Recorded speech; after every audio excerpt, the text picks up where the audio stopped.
Assalamualaikum warahmatullahi wabarakatuh. Hari ini kita akan membahas tentang perpindahan kalor. Kalor berpindah dari benda yang bersuhu tinggi ke benda yang bersuhu rendah. Kalor berpindah melalui 3 cara. Pertama, konduksi, kedua, konveksi, dan ketiga, radiasi. Nah, kita bahas dulu yang konduksi ya. Nah, saat kita menyetrika, setrika yang panas akan bersentuhan dengan kain yang disetrika. Nah, kalor dari setrika ini akan berpindah ke kain. Nah, perpindahan kalor ini disebut konduksi. Jadi, konduksi merupakan perpindahan panas melalui bahan tanpa disertai perpindahan partikel-partikel bahan. Nah, gimana sih cara konduksi? Nah, ini contoh saat kita membakar besi dengan api ya. Jadi, saat suhu naik, saat si ujung besi yang dibakar atau dipanaskan, tentunya kan suhunya naik nih. Nah, partikel benda yang suhunya tadi dibakar tadi akan bergetar lebih cepat. Lalu, partikel satu akan membentur partikel yang lainnya, sehingga partikel yang terkena benturan tersebut akan bergetar makin cepat. Akibatnya suhu makin tinggi. Namun, kalor berpindah tanpa diikuti dengan perpindahan partikelnya.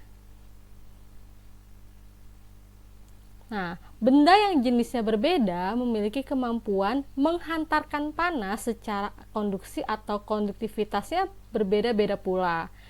Jadi, untuk bahan yang mampu menghantarkan panas dengan baik disebut konduktor. Contohnya adalah semua jenis logam.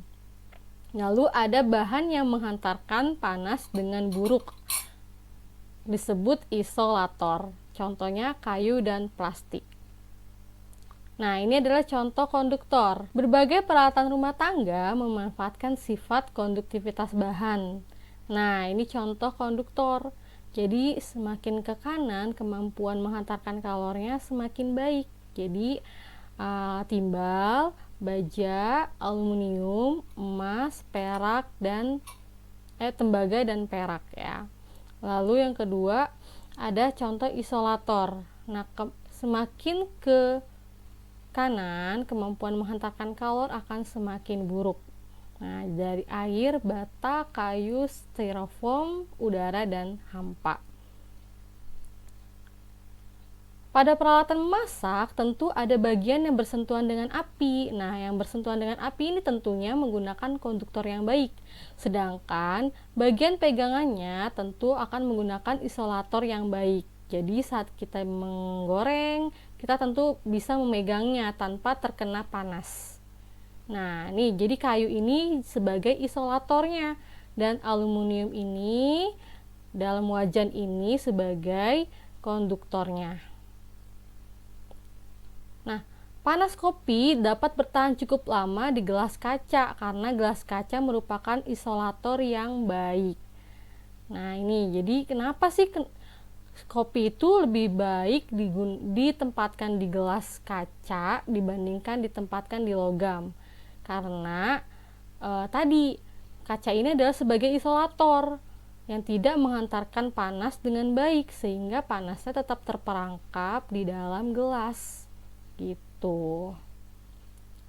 Nah, lalu nih saat udara dingin tentu kita kan berselimut di dalamnya dengan selimut yang terbuat dari serat wol atau kapas. Nah, serat wol ini dan kapas ini bersifat isolator. Nah, sekali lagi tadi isolator adalah benda yang tidak menghantarkan panas dengan baik. Oke, jadi ketika kita kedinginan, kita butuh panas kan, butuh kalor, sehingga dengan adanya selimut ini, dengan adanya bahan isolator ini, membuat panas terperangkap di dalam selimut sehingga kita tetap dalam keadaan hangat. Dan Penguin memiliki lapisan lemak yang tipis di bawah kulitnya, sehingga lemak ini akan menjaga tubuh penguin tetap hangat walaupun dalam kondisi cuaca yang dingin. Gitu. Itu adalah perpindahan panas secara konduksi. Lalu yang kedua adalah secara konveksi. Air merupakan konduktor yang buruk kan tadi. Namun ketika air bagian bawah dipanaskan, ternyata air bagian atas pun juga ikut panas. Nah, berarti cara perpindahan panas ini disebut konveksi.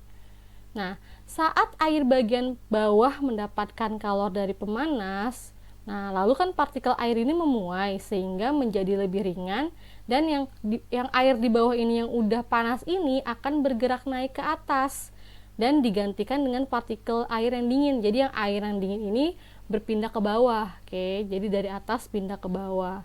Nah, proses inilah disebut konveksi. Nah, pola aliran airnya tadi, yang perpindahan tadi dari atas ke bawah atau dari bawah ke atas, itu disebut pola arus konveksi. Nah, nih contohnya kalau kita lagi mau masak air kan. Nah, jadi kan kalau masak air itu kan air yang udah panas di bawah ini akan pindah ke atas. Nah, air yang masih dingin di atas ini akan pindah ke bawah. Jadi membentuk suatu arus konveksi. Nah, jadi konveksi ini adalah perpindahan kalor dari satu tempat ke tempat lain bersama dengan gerak partikel-partikel bendanya. Oke. Jadi pindah panasnya itu berserta partikel-partikel juga ikut pindah gitu.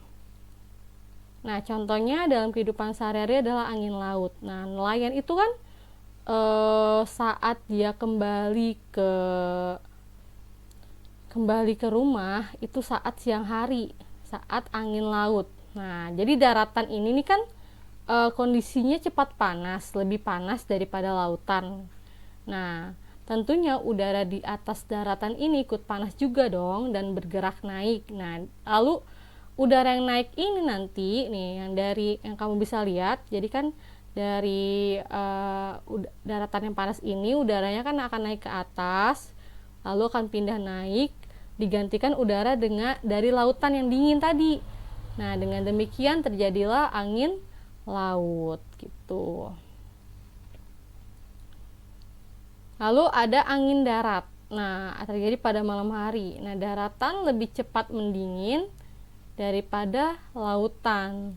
Tuh, jadi udara di atas lautan ini justru lebih hangat nih saat malam hari dan akan bergerak naik lalu digantikan oleh udara dari daratan. Dengan demikianlah terjadilah angin darat. Nah, ini adalah contoh di peralatan di rumah, yaitu contohnya adalah oven ya. Jadi ada oven, pemanggang roti, magic jar dan lain-lain. Nah, tentunya elemen panas dari oven dan pemanggang roti serta magic jar ini tentunya berada di bawah kan. Nah, saat difungsikan, saat dinyalakan, udara bagian bawah ini akan menjadi lebih panas dan akan bergerak naik nih udaranya. Sehingga udara bagian atas yang lebih dingin akan bergerak turun gitu. Jadi yang atas udah panas nih, yang bawah udah panas nih, yang bawah ini nanti naik ke atas. Nanti yang di atas yang masih dingin pindah ke bawah, jadi gantian gitu loh. Oke. Nah, ini juga ada contoh adalah hair dryer atau pengering rambut. Jadi pada hair dryer udara masuk terhisap oleh kipas yang berputar. Nah, udara yang masuk tadi akan dipanasi oleh pemanas listrik dan dikeluarin lagi. Udara itu didorong oleh kipas yang berputar yang akan mengeringkan rambut kita gitu.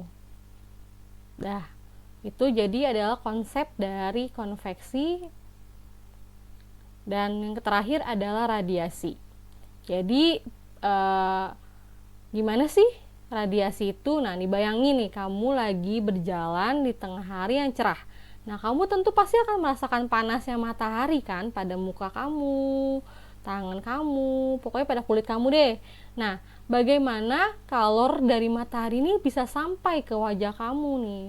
Padahal jaraknya tuh berjuta-juta kilometer kan, dan melewati ruang hampa. Nah, dalam ruang hampa ini tidak ada materi yang memindahkan kalor dari matahari secara konduksi dan konveksi. Jadi langsung tuh dari matahari langsung ke bumi. Nah, jadi perpindahan kalor dari matahari ini yang sampai ke bumi ini dinamakan radiasi. Nah, nih ya, kamu bisa lihat di gambar. Jadi kalor tuh berpindah dari matahari hingga ke bumi itu melalui ruang hampa. Karena tidak ada zat perantara, jadi dia langsung ke bumi atau yang dinamakan radiasi. Nah, jadi radiasi itu adalah perpindahan kalor tanpa memerlukan medium, langsung sampai ke bumi. Kalau cahaya matahari ya. Contoh lain nih, misalnya nih, saat kamu menghadapkan telapak tangan kamu ke bola lampu nih, tentunya kamu akan merasakan akibat dari radiasi kalor dari bola lampu itu kan. Ataupun kalau kamu lagi duduk di dekat api unggun, tentunya kamu akan mendapatkan panas langsung dari api unggun kan. Nah, jadi udara itu kan sebenarnya merupakan konduktor buruk ya, atau namanya isolator. Nah, tapi udara panas dari api unggun ini akan bergerak ke atas. Nah, namun kalau kamu berada di samping api unggun, kamu dapat merasakan panas juga. Jadi jika kamu mendapatkan panas dari api unggun saat duduk itu, dinamakan adalah perpindahan secara radiasi ya, oke. Tapi kalau kamu mendapatkan panas api unggunnya dari atas, itu kan berarti kan bergerak ke atas, mengalir. Nah, itu konveksi, oke. Jadi radiasi ini adalah ketika kamu ikut merasakan panas dari benda secara langsung ya, tanpa ada zat perantaranya, oke. Jadi makin panas benda dibandingkan dengan panas lingkungan, makin besar pula kalor yang diradiasikan ke lingkungan tersebut, ke lingkungannya, oke. Nah, ini ya. Jadi setiap benda itu kan dapat memancarkan dan menyerap radiasi kalor. Jadi bisa memancarkan, bisa menyerap ya. Nah, semua itu bergantung dari suhu benda dan warna benda. Nah, perhatikan nih. Jadi nih semuanya ini adalah benda-benda yang diletakkan pada suhu 30 derajat Celcius ya. Nah, besar kalor yang dipancarkan atau diserap itu ditunjukkan oleh banyaknya anak panah. Nah, lihat ada yang besar kan wadahnya, ada yang sedang, ada yang kecil. Nah, hal ini menunjukkan bahwa makin luas permukaan benda panas tadi akan makin besar pula kalor yang diradiasikan ke lingkungannya gitu. Jadi kalau kamu lagi masak air di panci, tentunya akan lebih panas air yang kamu rasakan, panas yang kamu rasakan dibandingkan dengan secangkir teh yang panas kayak gitu. Jadi makin luas permukaan, makin besar pula radiasi kalor yang diradiasikan ya. Oke. Lanjut lagi, jika suhu benda ini lebih dingin nih, sekarang lebih dingin daripada suhu lingkungannya nih, maka benda itu akan menyerap. Jadi kalau tadi memancarkan, kalau sekarang menyerap radiasi kalor dari lingkungan. Perhatikan benda-bendanya nih. Jadi makin rendah suhu bendanya atau makin dingin, nah makin besar pula kalor yang diterima dari lingkungannya. Oke. Tuh, jadi makin luas permukaan benda dingin, makin besar pula kalor yang diterima dari lingkungannya. Jadi misalnya kamu lagi meletakkan batu es di wadah yang besar, tentunya akan cepat mencairkan dibandingkan kamu meletakkan batu es di wadah yang sempit ya, wadah yang kecil gitu. Jadi semakin besar wadahnya, semakin besar permukaannya, tentu akan semakin besar kalor yang diterima dari lingkungannya. Oke. Jadi makin rendah suhunya pula nih, semakin dingin nih semakin dingin bendanya, semakin rendah suhunya, maka dia akan semakin besar menerima kalor dari lingkungannya. Jadi menerima nih, oke, atau menyerap namanya. Dan saat kamu menjemur 2 kaos basah yang warnanya beda deh, coba nanti kamu uji deh, kamu coba nanti. Nah, kamu tentu akan mendapatkan bahwa kaos yang berwarna lebih gelap ternyata lebih cepat kering. Nah, jadi Amati nih gambar berikut ini nih untuk menyimpulkan pengaruh warna terhadap kalor yang dilepaskan atau diserap dari lingkungannya. Nah, ternyata makin gelap benda yang terasa panas, maka makin besar pula kalor yang diradiasikan ke lingkungannya. Gitu. Nah, makin gelap benda yang terasa dingin, maka makin besar pula kalor yang diterima dari lingkungannya. Jadi konsepnya gini ya. Jadi makin gelap bendanya nih, tapi dalam kondisi panas, lagi dipanasin atau lagi dijemur. Nah, maka makin besar pula kalor yang diradiasikan ke lingkungannya. Gitu. Nah, kalau yang dingin nih, misalnya ada benda gelap tapi dingin, nah tentu akan makin besar kalor yang diterima, yang diterima sama si benda ini, gitu. Nah, ini ada contoh-contoh lain. Nah, ini gambar yang pertama itu tentang kompor surya ya. Jadi tandai di mana masakan dimasak. Nah, mengapa permukaan pemantul panas matahari mengkilap? Mengapa melengkung? Nah, kenapa teman-teman? Jadi, kan ini mau dimasak ya dengan kompor surya. Tentu kan memanfaatkan radiasi dari matahari. Nah, jadi untuk menangkap cahaya matahari, tentu kan harus menggunakan pemantul panas matahari yang mengkilap. Nah, jadi kenapa juga harus melengkung? Jadi biar panasnya tuh memantulnya di situ-situ aja. Jadi otomatis bisa memanaskan kompor tersebut. Oke. Lalu ada yang kedua, warna panci dan peralatan masak ya. Nah, kalau yang bersentuhan dengan api tidak dibuat mengkilap, tetapi kusam. Mengapa? Tadi ya konsepnya, jadi semakin gelap permukaannya, kalau dipanaskan itu maka semakin banyak kalor yang kalor yang diradiasikan ke lingkungannya. Jadi kenapa yang bawah enggak mengkilap, yang atasnya mengkilap? Nah, yang bawah itu kan mau dipanasin kan dengan kompor. Jadi saat dipanasin ini kan akan cepat menyebarkan panasnya ke daerah lain gitu. Jadi tujuannya dibuat lebih kusam itu agar cepat menyebarkan kalornya atau menyebarkan panasnya ke daerah yang lain di sekitar panci itu. Oke. Lanjut lagi. Nah nih, ada permukaan pemanas air yang memanfaatkan panas matahari berwarna gelap atau menghitam tadi ya. Jadi saat dia berwarna gelap, tentunya panasnya ini akan terperangkap, akan terserap oleh permukaannya, oleh benda itu. Gitu. Jadi karena panasnya terperangkap, tentunya akan tetap hangat kan. Air itu akan jadi panas kan, gitu. Dan terakhir adalah baju seragam sekolah umumnya berwarna terang atau putih. Mengapa? Nah, jadi warna terang itu kan akan memantulkan cahaya, sehingga kalau cahayanya dipantulkan berarti kan nggak ada cahaya yang terserap di tubuh kan, tentunya akan lebih hangat maksudnya tubuh kita tuh nggak kepanasan gitu loh.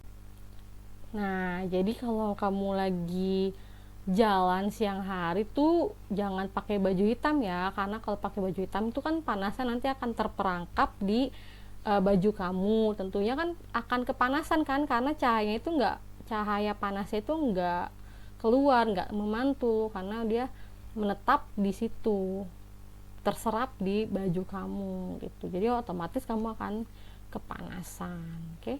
Nah, ini ada lagi contoh hewan berdarah dingin. Jadi untuk menghangatkan tubuhnya ini, buaya ini memanfaatkan radiasi panas matahari. Nah, kalor dari matahari ini oleh buaya ini diserap dengan cara membuka mulutnya sehingga suhu tubuhnya naik dan buaya dapat beraktivitas dengan mudah. Oke. Gitu. Dan terakhir ada termos ya. Jadi gimana sih termos dapat mencegah perpindahan kalor, mencegah pindahnya panas baik secara konduksi, konveksi maupun radiasi. Kan tujuan termos itu kan biar menjaga air tetap panas kan. Nah, berarti kan mencegah perpindahan panas atau perpindahan kalor ini ke lingkungan sekitarnya kan. Nah, jadi di sini ada sumbat. Nah, penyumbat ini dibuat dari plastik atau gabus.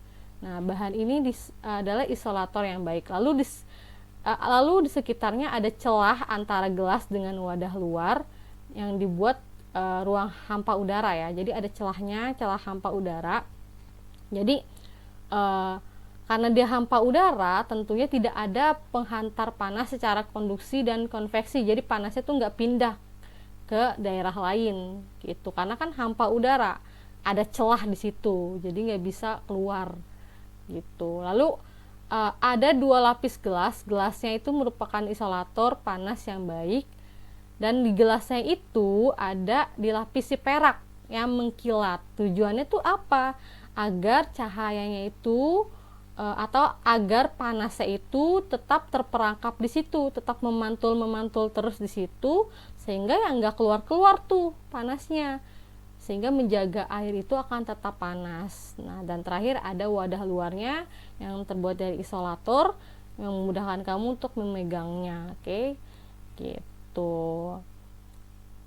Nah, jadi itu adalah semua pembahasan tentang perpindahan kalor. Semoga dengan adanya pembelajaran hari ini kamu jadi lebih tahu tentang semua konsep-konsep perpindahan kalor yang ada dalam kehidupan sehari-hari. Semoga kalian tetap selalu dalam lindungan Allah Subhanahu wa taala ya. Tetap jaga kesehatan, tetap semangat walaupun belajar di rumah aja. Wassalamualaikum warahmatullahi wabarakatuh.